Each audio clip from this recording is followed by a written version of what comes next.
Qu'est-ce qui vous a poussé à entrer dans le domaine de la plomberie?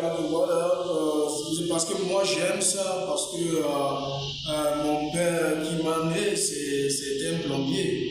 Donc c'est un truc de la famille, c'est un truc dans le sang. Donc si je comprends bien, c'est depuis tout petit que vous êtes dans le métier de plomberie. Voilà, mon père qui m'a mis au chantier, il y a parfois comme ça, je peux m'aider au chantier. Donc c'est comme ça, c'est dans le sang. Salut la famille, moi c'est Denis Tapou et bienvenue sur la chaîne DT Service. Donc, comme vous le connaissez tous, je suis plombier et là je suis accompagné d'un de mes collègues qui est plombier et donc il va passer dans la vidéo pour vous dire ce qu'il a à vous dire. J'ai quelques questions à leur poser et vous verrez ces différentes réponses à travers cette vidéo. Donc restez connectés la famille, on se retrouve tout juste après le générique. Let's go!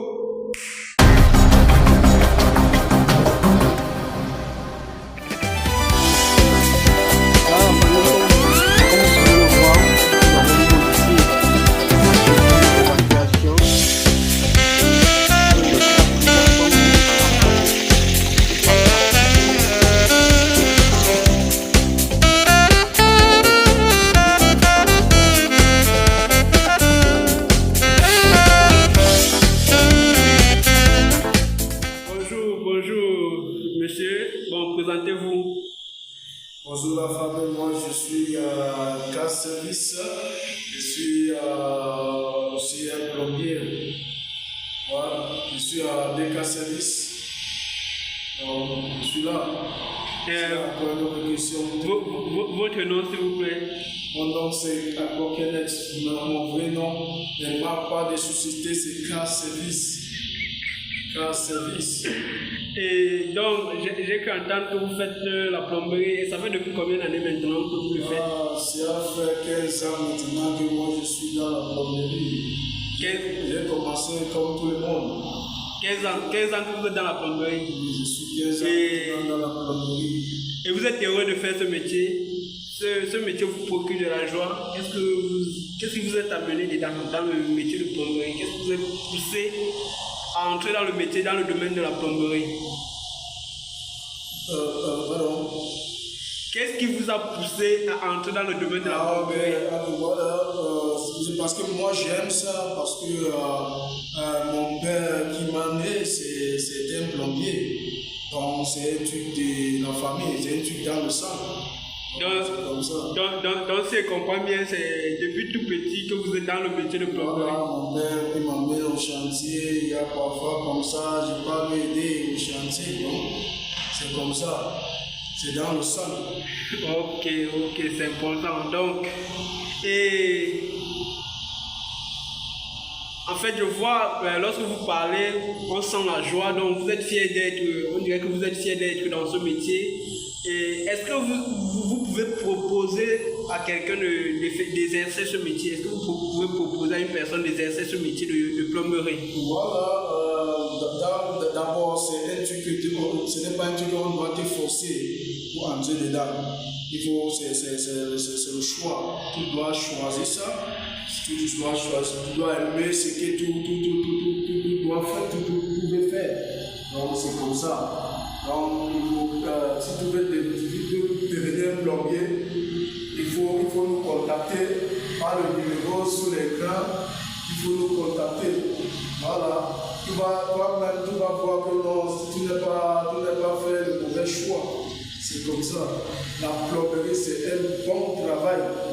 Donc après un an, 2 ans comme ça, tu vas devenir un patron déjà. C'est comme ça. Ravi de l'entendre. Bon, entrons vraiment dans le vif du sujet. En ce qui concerne le métier de plomberie, quels sont les avantages et les inconvénients que nous pouvons retrouver dans ce métier, dans ce corps de métier? Il y a beaucoup les avantages. À savoir, tu ne peux pas devenir sélectif. Si tu veux devenir un boss, tu veux devenir comme un entrepreneur, ce n'est pas que tu dois travailler comme les autres travaillent. Donc tu dois prendre le travail tu donnes ça à les gens aussi. Donc tu deviens comme un entrepreneur dans la plomberie. Parce que je vois beaucoup de gens, ce sont les entrepreneurs dans les bâtiments pour construire seulement. Mais il y a aussi les entrepreneurs dans la plomberie. Pour prendre le travail de plomberie, pour appeler tes gens, tu les donnes. Aussi, tu prends ta part de pourcentage dedans, c'est tout. Donc tu n'as pas besoin de travail comme les autres. Donc il y a beaucoup les avantages. Juste pour dire ce que vous pouvez nous citer quelques avantages bien précis. On voudrait savoir les avantages précis que ce métier peut apporter. Donc, comme on dit, l'avantage, donc je ne peux pas expliquer ça je ne peux pas expliquer ça comme ça, mais je dis parce que je sais que quelqu'un peut être un entrepreneur dans le domaine de plomberie. Entrepreneur, c'est un. Donc il délègue une tâche. Voilà, il délègue à quelqu'un. Voilà, tu donnes ça à quelqu'un pour travailler, voilà un avantage. C'est le plus avantage même. Parce qu'il n'y a pas d'avantage. Bon, et comme inconvénient, qu'est-ce qu'on peut trouver dans le domaine, dans le métier? Ok, voilà. Parce qu'il y a certains trucs comme ça, comme il y a une maison là-bas à Bonadjon. Maintenant, on a en train de souffrir parce qu'on avait accordé tous les tuyaux dedans, on avait passé les tuyaux, on avait passé les gaines. Mais maintenant, pour tester ça maintenant, avec 2 ans ou 3 ans comme ça aujourd'hui, on a trouvé beaucoup de défauts maintenant là-bas parce qu'on avait fait l'étanchéité dans les douches. On a vu qu'il y a les gens d'étanchéité, ils ont coupé nos tuyaux, ils ont coupé nos gaines. Maintenant, il y a les fuites d'eau partout. On est en train de tester maintenant, il y a les défauts partout. Donc, voici un problème que tu peux trouver ça dans la plomberie. Donc, tu pensais que tu as fini ton travail, après tu revenir dans ton travail pour faire le même travail que tu avais fait ça depuis. Donc, maintenant, c'est ça qui est le problème maintenant. Donc, si tu n'es pas sage, on va couper la chape, on va faire le carreau dessus. Après, quand on va lancer l'eau, ça va commencer à fuir, tu vas avoir le fuit d'eau partout. Mais tu ne peux pas savoir que c'est le tuyau qu'on avait boulé ça sur la dalle qui fait tout ça. Bon, et parce que là, vous êtes en train de nous parler d'un chantier qu'on a fait il y a de cela 2 ans. Et donc le propriétaire est revenu pour finaliser avec les travaux. Et lorsqu'il veut finaliser avec les travaux, il vous demande d'envoyer l'eau. Et lorsqu'il envoie l'eau, lorsque vous envoyez l'eau, vous constatez qu'il y a les fuites dans certains endroits de la douche. Donc, concernant ce problème, qu'est-ce que vous pouvez proposer aux clients, à ceux qui veulent investir dans le bâtiment? Et donc, il va falloir l'intervention d'un plombier, donc l'installation des douches. Qu'est-ce que vous proposez pour pouvoir éviter ce type de problème en fait? Donc, quand le plombier a fini le travail, avant de poser le carreau, ou bien avant de couper la chape, après l'étanchéité, on a déjà fait l'étanchéité. Donc, ma part de proposition, c'est qu'on doit tester ça bien. S'il y a le soupoussé, on met le soupoussé en marche. On teste s'il y a le fluide d'eau après l'étanchéité. Parce que beaucoup de problèmes comme ça, c'est l'étanchéité qui fait ça. Parce que quand tu chauffes le tuyau, quand tu es en train de chauffer, quand le gars de l'étanchéité est en train de chauffer le tuyau, pour poser son truc là, son truc d'étanchéité, oui. Le truc d'étanchéité, il chauffe aussi le tuyau, il coupe le tuyau sans savoir. Et là, ça endommage le tuyau. Donc ça commence à fuir. Mais si on n'est pas testé ça avec la pression de suppresseur, tu ne peux pas savoir s'il y a le flux d'eau. Donc c'est important pour tester ça avant de couper la chape. Sinon, on va avoir le problème à la future. Et quand vous dites tester, donc, ça veut dire que lorsqu'il fait son étanchéité, on booste l'eau, après on coupe bien, on met tous les tuyaux sous pression et on laisse. Non, on teste ça. Quand tu finis ton travail comme un plombier, tu testes d'abord s'il y a le flux d'eau. Sinon, tu laisses ça après l'étanchéité, tu testes ça encore, parce qu'on ne sait jamais. Il y a les gens qui font le faux travail, il y a les gens qui font aussi le bon travail, il y a les gens aussi qui sont pressés de faire le travail. Donc, le travail n'a pas besoin, tu n'as pas besoin de faire le travail rapidement parce que tu veux l'argent, mais fais ton travail avec votre conscience pour faire le bon travail. C'est comme ça. Donc, après l'étanchéité encore, tu mets l'eau en pression pour tester si on a coupé le tuyau ou bien on a brûlé le tuyau. Donc c'est comme ça, on n'a pas de conseils pour les gens qui consomment maintenant. Bon, là c'est dans le cadre de l'alimentation. Qu'est-ce que vous pouvez proposer à vos clients lorsqu'il s'agit d'alimentation? Quel est le matériel que vous pouvez proposer aux clients? Maintenant, je ne sais pas, ça dépend des clients, parce qu'il y a certains clients qui n'ont pas l'argent comme les autres, mais par rapport au matériel, je peux vous proposer comme le tuyau, je peux vous proposer le tuyau PPR. C'est le plus bon tuyau qu'on a ça maintenant. Et ce tuyau-là n'est-il pas coûteux? N'est-il pas coûteux de faire l'installation avec le tuyau PPR? On peut faire l'installation avec le tuyau PPR. Mais là, on n'a pas besoin de mettre ce qu'on a fait ça nourrice. On n'a pas besoin de faire ça. Parce que ça part de l'alimentation, c'est différent avec le tuyau en l'huile. Donc, c'est le plus cher tuyau et c'est le plus bon tuyau aussi. D'accord? Même le prix est beaucoup plus que les autres. Donc, la deuxième chose, si tu n'as pas l'argent comme les autres, tu n'as pas l'argent pour acheter le tuyau PPR, je vais vous proposer aussi le tuyau en l'huile. Je sais que je vois que c'est pour l'alimentation, on a seulement des genres de tuyaux, des qualités de tuyaux. Le tuyau à l'huile et le tuyau PPR, mais je ne vais pas vous proposer le tuyau pression, parce que ce n'est pas le bon tuyau. Attends, ce n'est pas le bon tuyau ou bien c'est déjà démodé parce que... Donc déjà le tuyau là pour faire l'alimentation, ça là c'est pour le quartier. C'est fragile en fait, c'est fragile. Ce n'est pas bon. Après 2 ans, 3 ans, a commencé à se casser dans le mur, ce n'est pas bon. Mais le tuyau à l'huile, ça peut durer pour longtemps. Comme le tuyau PPR. Avec les tuyaux PPR. Oui.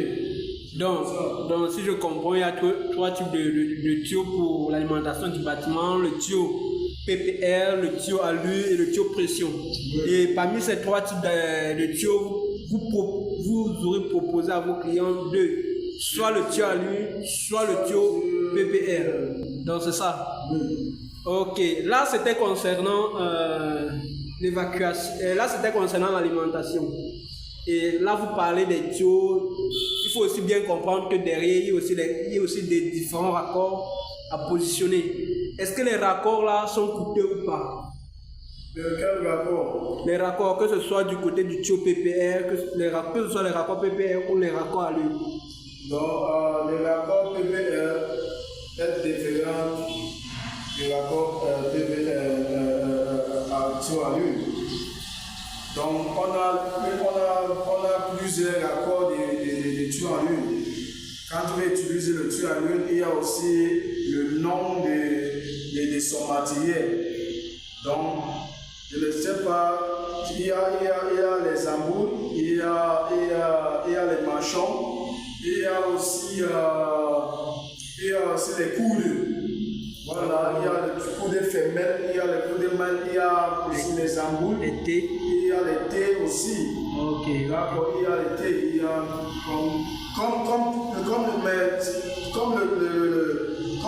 comme le tuyau PPR, il y a aussi les ampoules, il y a aussi les thés, il y a tout. Mais c'est différent. C'est différent avec le tuyau à l'huile. Donc, ce n'est pas la même chose. Bon, là c'était concernant l'alimentation. Et maintenant, que pouvez-vous nous dire concernant l'évacuation? L'évacuation, ce n'est pas trop difficile comme l'alimentation. L'évacuation, tu dois savoir qu'il y a deux alimentations pour l'eau. Pour l'eau, il y a aussi l'évacuation des caca, des caca. Voilà, il y a seulement un. Donc, on n'a pas besoin d'expliquer beaucoup parce qu'on a seulement l'avènement et le siphon du sol. L'évacuation du siphon du sol, l'évacuation de l'avènement, c'est tout. Donc, le caca, l'évacuation des caca. Donc, si tu veux faire l'évacuation du caca, tu commences avec le tuyau de sang. Parce que tu ne peux pas faire l'évacuation des caca avec le tuyau de 63. Amen. Ça va aller. Tu dois faire ça avec le tuyau de sang. Comme l'évacuation d'eau, de lavement et le siphon du sol. Le siphon du sol, tout le monde savoir que le siphon du sol, ça commence avec 40. Donc il y a aussi les siphons du sol qui commencent avec 25, qui commencent avec 32, ça dépend. Mais ce qui est bon, c'est pour prendre le tuyau de 40 pour faire le siphon du sol avec. Parce qu'il y a beaucoup de saleté, ça peut boucher vite, on utilise le tuyau de 25. Donc là, le tuyau d'évacuation de lavement, il y a parfois on utilise le tuyau de 63, ça dépend, avec la réduction de 63 par 32. Donc pour moi, si je veux faire l'évacuation, je mets le tuyau d'évacuation de lavement à 63. Donc je mets une réduction. Parce que ça va être pour longtemps sans boucher. Donc, s'il y a encore une question. Donc là, vous êtes en train de dire que concernant les évacuations, on a l'évacuation du lavement, l'évacuation du siphon du sol et l'évacuation du WC. Et en ce qui concerne l'évacuation du WC, vous le faites avec le tuyau de 100. En ce qui concerne l'évacuation du siphon, vous le faites en tuyau de 40. En ce qui concerne l'évacuation du lavement, vous le faites en 32. Ok. Donc avec les différentes réductions que vous allez positionner en dessous, vous continuez la tuyauterie en 63. Oui. Ok, là c'est vraiment magnifique. Donc je crois que pour cette vidéo, nous allons nous arrêter là, M. Canet. Vous avez encore un mot à dire, je vois. Bon, passez un dernier message et on coupe. Some of you, je vais dire ça en anglais. Some of you who does not understand French, I would like to speak a bit in English so you will understand most and best. Yeah, you know, we have two types of pipes, and you have the pipe, the aluminium pipe, and the PPR pipe. So you have when you are installing water in the house, you have this type of pipe. They have different prices and different qualities. So when we install the PPR pipe, it is more quality than the other one. So I will advise you use the PPR pipe to install water in your house. That will last for more than 30 years or 35 years, if I may say so. So I can just explain little like that in English, but I don't know best to explain in English. God bless you. Thank you very much. Merci beaucoup. Merci beaucoup. Ok. Thank you. Merci beaucoup, monsieur Canet, d'être intervenu dans cette vidéo. Dans la famille, c'était Denis Tapo avec monsieur Canet, Mr. Canet. Donc, on espère que vous vous portez bien. On se dit à la prochaine pour une autre vidéo. J'espère que on aura encore le temps de discuter, de faire une autre vidéo concernant. Donc, on se dit à la prochaine. C'était Denis Tapo, la famille de la chaîne DT Service. À plus.